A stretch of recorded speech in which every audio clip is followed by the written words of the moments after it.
The morning started like any other day until the alarms began screaming across every military base on Earth. General Marcus Kane was drinking his coffee when his aide burst through the office door. The young lieutenant's face was pale as death. "Sir, you need to see this immediately," Lieutenant Torres said, his voice shaking. Marcus followed him to the command center where dozens of technicians stared at their screens in horror. The main display showed something that should have been impossible. A massive fleet of alien ships hung at the edge of the solar system like dark storm clouds. Each vessel was larger than Earth's biggest cities. "How many?" Marcus asked quietly. "Over 1,200 ships, sir. They appeared 15 minutes ago, no warning, no prior contact." The communication officer looked up from her station. "General, they're sending a message. It's being broadcast on all frequencies." "Put it through." The main screen flickered and showed a creature that belonged in nightmares. It had pale blue, skin stretched over a skeletal frame. 4 arms moved with liquid grace while 6 black eyes studied the camera. When it spoke, its voice was like grinding metal. "Humans of Earth, I am Supreme Commander Vextar of the Galactic Dominion. Your world has been selected for integration into our empire. You have 72 Earth hours to surrender unconditionally. Any resistance will result in the complete destruction of your planet. You will broadcast your submission across all channels. Failure to comply means extinction." The transmission ended. The command center fell silent except for the hum of computers. Marcus felt the weight of 7 billion lives pressing down on his shoulders. Earth's most advanced warships were toys compared to what hung in space above them. "Get me the president," he ordered. 20 minutes later, Marcus sat in the secure briefing room beneath the White House. President Victoria Hayes looked older than her 50 years as she studied satellite images of the alien fleet. Around the table sat the most powerful people on Earth, and they all looked terrified. "Options?" Victoria asked. Secretary of Defense Robert Mills spoke first. "We have 3,000 nuclear warheads, but our delivery systems can't reach their position. Even if they could, intelligence suggests their shields could absorb the damage." "Conventional forces?" she asked hopefully. General Patricia Wong shook her head. "Our entire space fleet consists of research stations and cargo vessels. Against ships that size, we might as well throw rocks." The room fell quiet. Outside, the world continued its normal routine. People went to work, children played in parks, families ate dinner together. None of them knew that humanity faced extinction in less than 3 days. Victoria looked around the table. "So we surrender?" "There might be another option," a voice said from the corner. Everyone turned to look at Commander Jake Morrison. He was a thin man in his 40s who rarely spoke in meetings. His security clearance was higher than most people in the room, but few knew exactly what he did. "Project Shadowfall is ready," Jake said simply. Victoria's eyes widened slightly. She was one of only 5 people on Earth who knew what those words meant. "You're certain?" 97% operational capacity. We've been preparing for this day for 60 years. General Kane looked confused. "What's Project Shadowfall?" Jake glanced at Victoria, who nodded slowly. "It's humanity's real military. Everything you see on paper, every ship, every weapon system, every soldier, that's just the public face. The real fleet has been hidden since the 1960s. "That's impossible," Patricia said. "I know every ship in our inventory." "You know every ship you're supposed to know about," Jake replied. "We have 800 stealth vessels hidden throughout the solar system. Bases on the dark side of the moon, inside asteroids beneath the ice of Europa. Weapons that don't officially exist." Marcus stared at him. "Why wasn't I told?" "Need to know basis. If the aliens had spies watching us, they needed to see exactly what they expected. A primitive world with basic technology." Victoria stood up. "Jake, how long do you need?" 48 hours to bring all systems online. But we need the aliens to believe we're actually surrendering. They have to come closer to Earth." "And if your secret fleet fails?" Jake's expression didn't change. "Then humanity dies fighting instead of kneeling." The president looked at each person around the table. The decision would damn her in history books if it went wrong, but doing nothing would damn the entire human race. "Do it," she said. "Activate Project Shadowfall, and may God help us all." As the meeting ended, Jake made a secure call to a hidden facility beneath the Colorado mountains. "This is Morrison. Authorization code Delta 77 Alpha. Wake up the Ghost Fleet." Across the solar system, in facilities that officially didn't exist, humanity's real military began to stir. The aliens thought they were dealing with a primitive species armed with chemical rockets and nuclear weapons.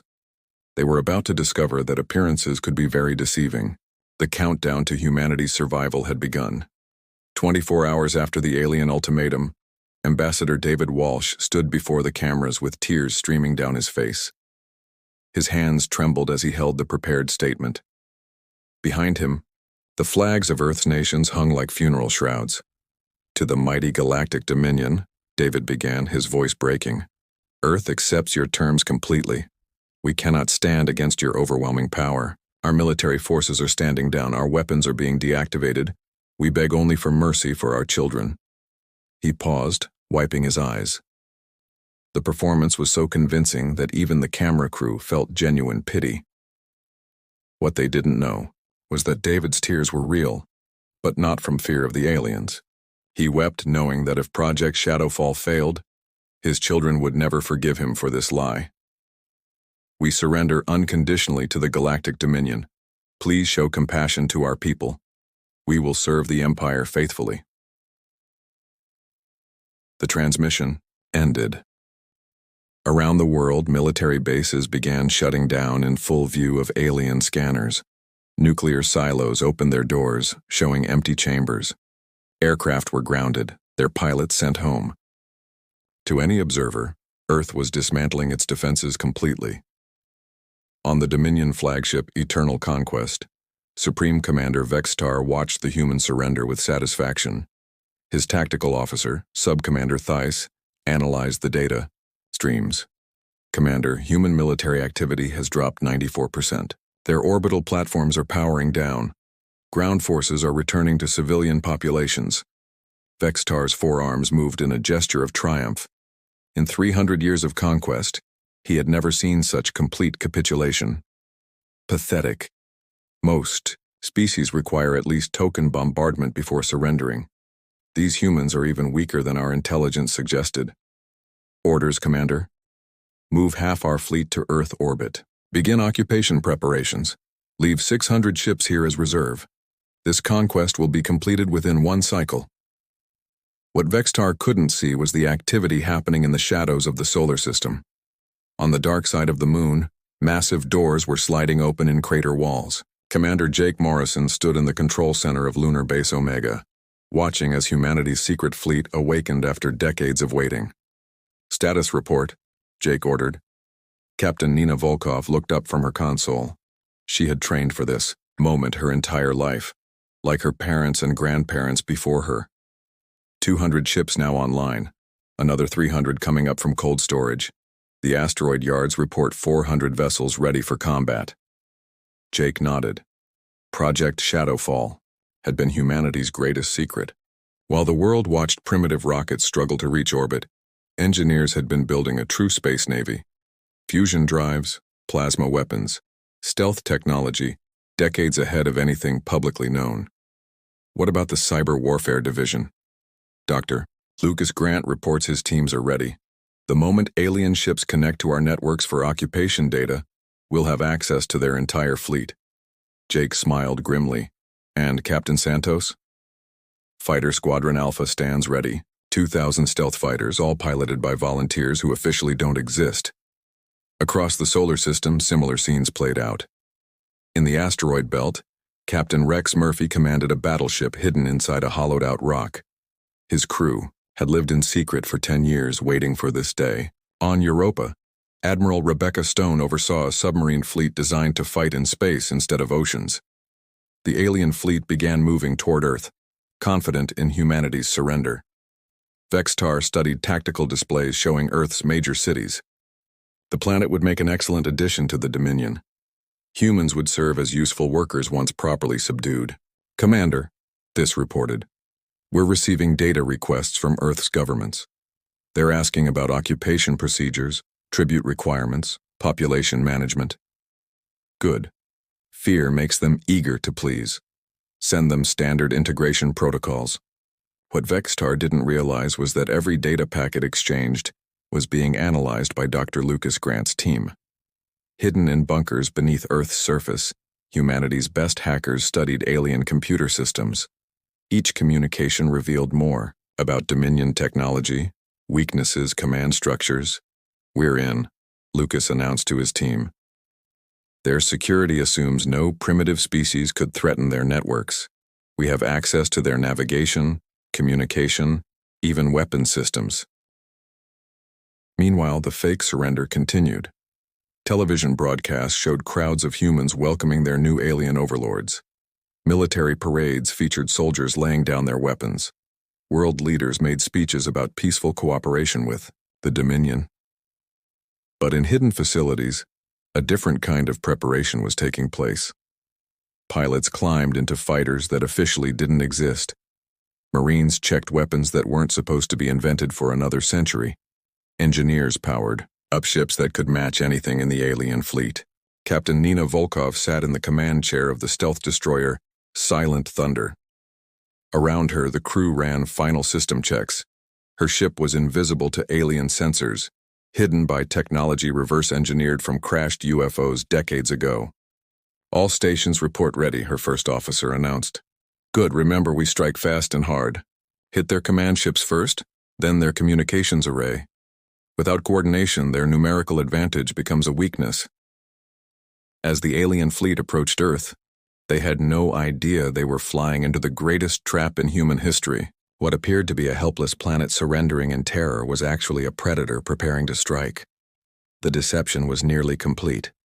Soon, the galaxy would learn that humanity was far more dangerous than anyone suspected. The alien fleet had reached Earth's outer atmosphere when Commander Jake Morrison gave the order that would change galactic history forever. All units, this is Shadowfall Command. Execute Operation Phoenix. I repeat, execute Operation Phoenix. Across the solar system, humanity's hidden fleet emerged from decades of concealment. What happened next would be remembered as the moment Earth announced itself to the galaxy. Captain Nina Volkov felt her heart racing as the Silent Thunder powered up its quantum engines. Around her ship, 200 other stealth vessels shimmered into visibility like ghosts materializing from nothing. The alien sensors focused on Earth's surrendering cities completely missed the fleet rising from the moon's dark side. Target acquired, her weapons officer reported. Alien command ship Eternal Conquest locked onto our targeting system. Fire when ready, Nina commanded. The first shot came from humanity's newest weapon, a plasma torpedo that could punch through anything in space. It struck Vextar's flagship before their shields could even activate. The massive alien vessel shuddered as explosions tore through its hull. Supreme Commander Vexitar was thrown from his command chair as his ship rocked under the impossible attack. Emergency lights bathed the bridge in red as damage reports flooded in. "Commander!" Theiss shouted over the alarms. "We're under attack. Unknown vessels are firing on the fleet." "Impossible!" Vextar snarled. "The humans surrendered. Their military was disbanded." "Sir, I'm detecting over 800 human ships." "They're everywhere. Asteroid belt, moon orbit, even rising from planetary surfaces." On Earth, Admiral Rebecca Stone smiled as her submarine-turned spaceship Deep Strike launched from beneath the Pacific Ocean. Water cascaded from its hull as it broke through the atmosphere, its fusion drives carrying it toward the alien formation. "This is Admiral Stone to all units. Remember your training. Hit fast, hit hard, and show these invaders what happens when they threaten Earth." The aliens scrambled to respond, but they faced an enemy they had never encountered before. Human. Ships moved with precision that spoke of decades of planning. Every attack was coordinated, every shot calculated for maximum damage. Dr. Lucas Grant sat in his underground bunker, fingers flying across holographic keyboards. His cyber warfare teams had been waiting for this moment. As alien ships tried to coordinate their defense, he struck. "Uploading virus package now," Lucas announced. "Target, Alien Fleet Communication Network. Within seconds, chaos erupted across the Dominion fleet. Ship-to-ship communications went dead. Navigation systems began showing false readings. Weapon targeting computers started malfunctioning. Some alien vessels even began firing on their own ships as friend or foe systems went haywire. Captain Rex Murphy emerged from his asteroid hideout with the battleship Iron Resolve. The massive vessel had been disguised as space rock for 15 years. Now it revealed its true nature as one of humanity's most powerful warships. All batteries, target the alien dreadnought, Rex ordered. Let's show them what human engineering can do. The Iron Resolve fired a barrage that lit up space like a new star. The alien dreadnought, a ship that had conquered hundreds of worlds, buckled under the assault. Its proud hull cracked open, spilling atmosphere and debris into the void. Meanwhile, fighter pilot Maria Santos led Squadron Alpha in an attack run that would become legendary. 2,000 stealth fighters swarmed the alien fleet like angry hornets. Their small size and advanced maneuverability made them nearly impossible to track. An Alpha leader to all pilots, Maria's voice crackled over the comm. Remember, we're not just fighting for Earth. We're fighting for every world these aliens have conquered. Show them what human spirit looks like.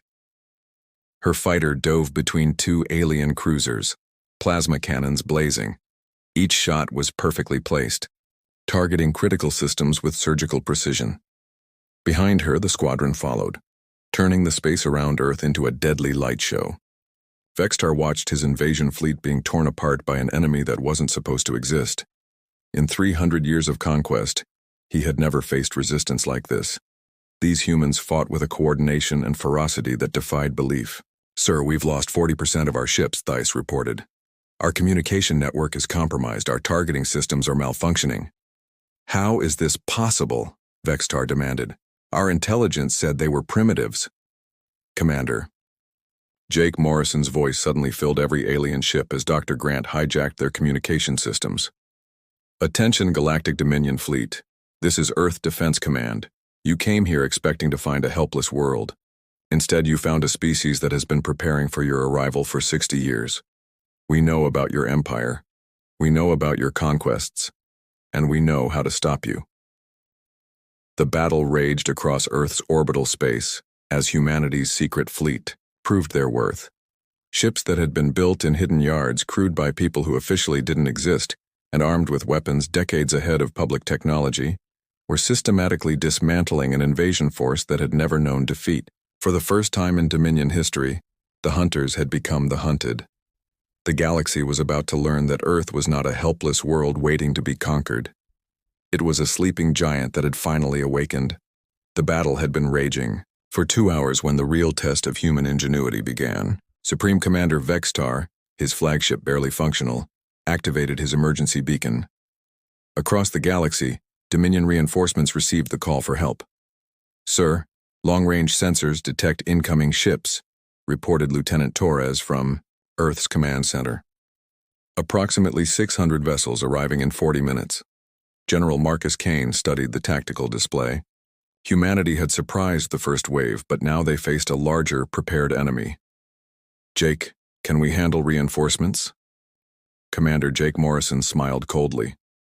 General, you're still thinking like the old military. Watch what Project Shadowfall can really do. In space, Captain Elena Vasquez commanded the experimental ship Quantum Fury. Her vessel represented humanity's most advanced technology, built using principles that officially didn't exist. As alien reinforcements approached, she activated systems that would redefine space warfare. Initiate quantum fold drive, Elena ordered. Her ship simply vanished from one location and appeared instantly behind the incoming alien fleet. The Dominion sensors couldn't track a vessel that moved outside normal space-time.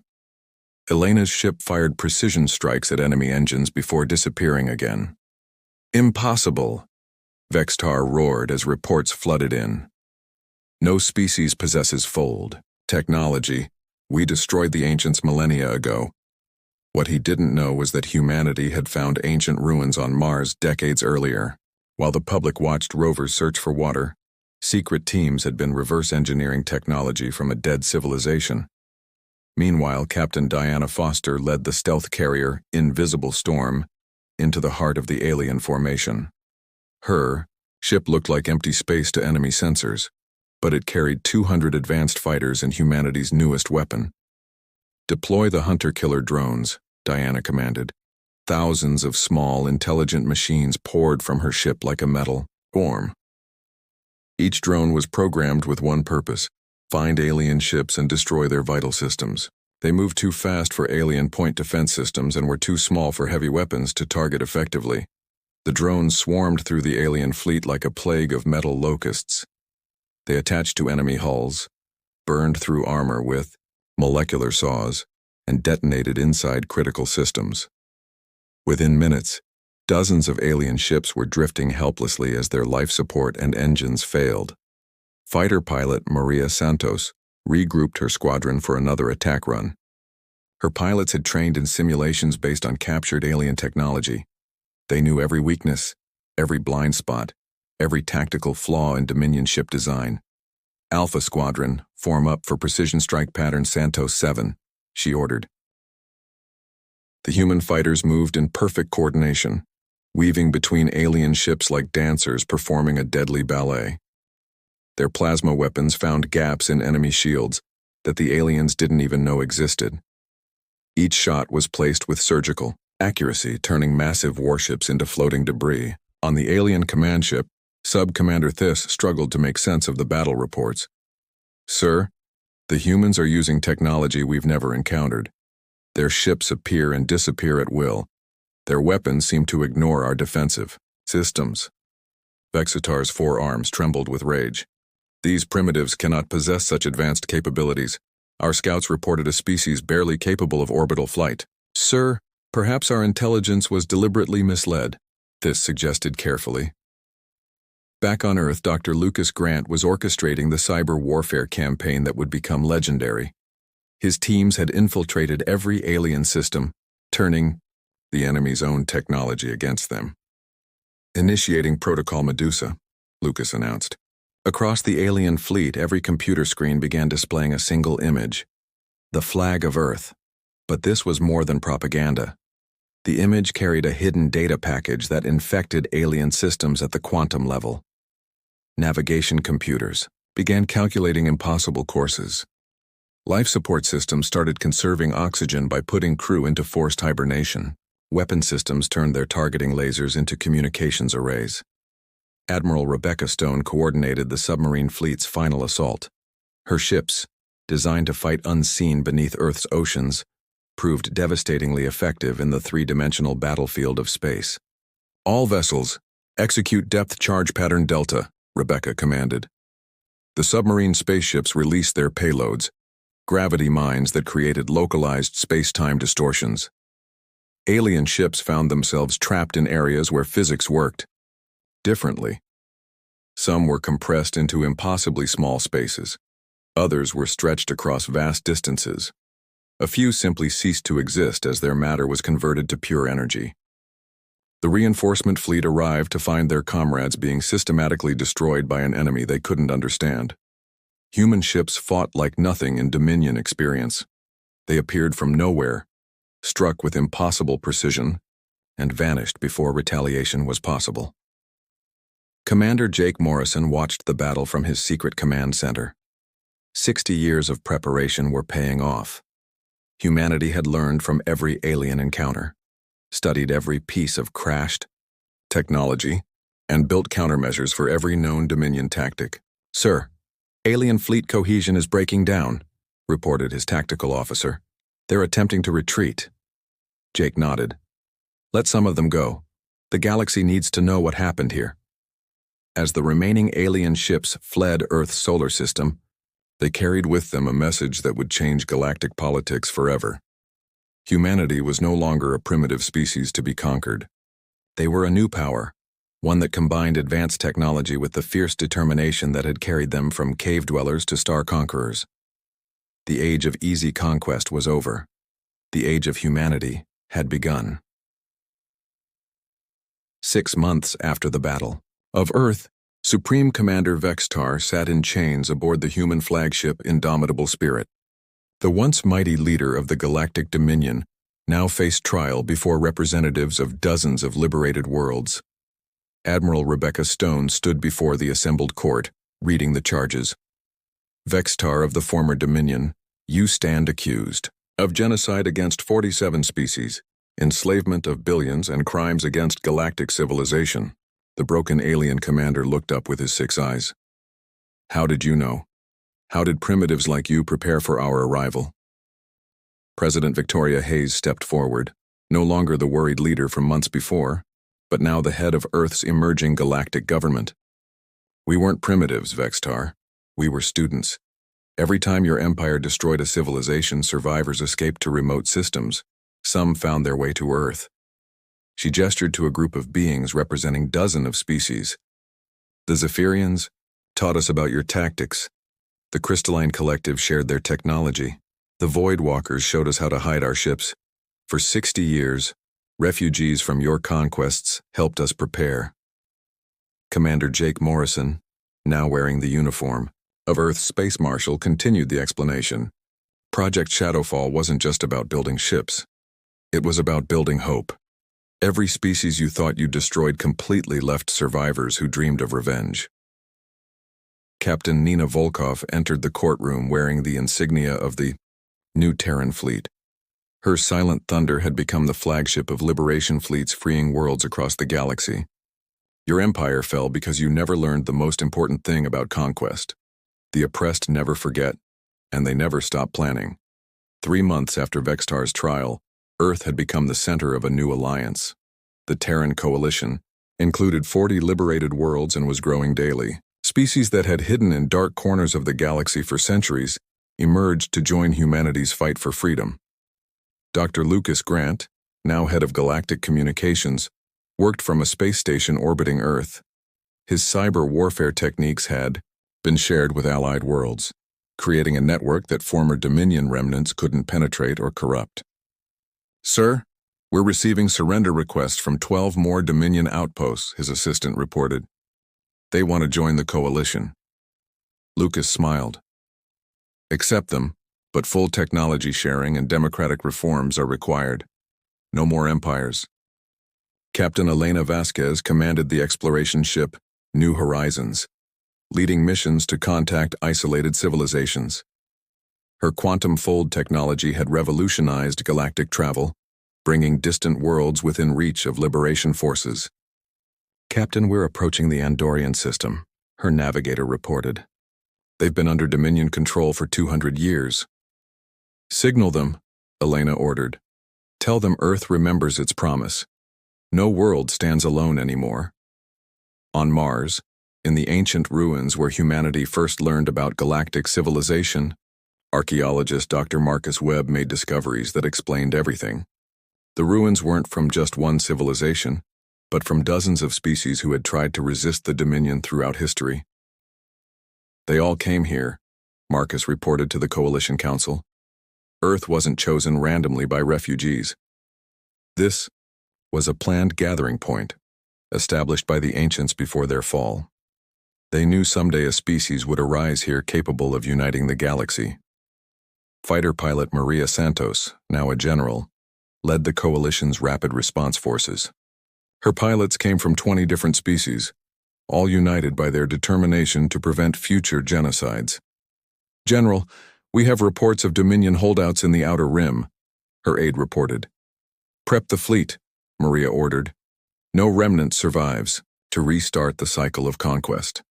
The transformation of galactic politics was complete. Where once the Dominion ruled through fear, the Terran Coalition governed through cooperation. Shared technology advanced all member worlds. Former enemies became allies. Species thought extinct returned from hiding. President Victoria Hayes stood before the Coalition Assembly, representatives of 80 worlds listening to her words. Earth's message to the galaxy is simple. We will never again allow one species to dominate others. We will never permit genocide or slavery, and we will never stop fighting for freedom. In the audience, former slaves wept with joy. Refugees found new homes. Children of conquered worlds learned they could dream of futures their parents never imagined possible.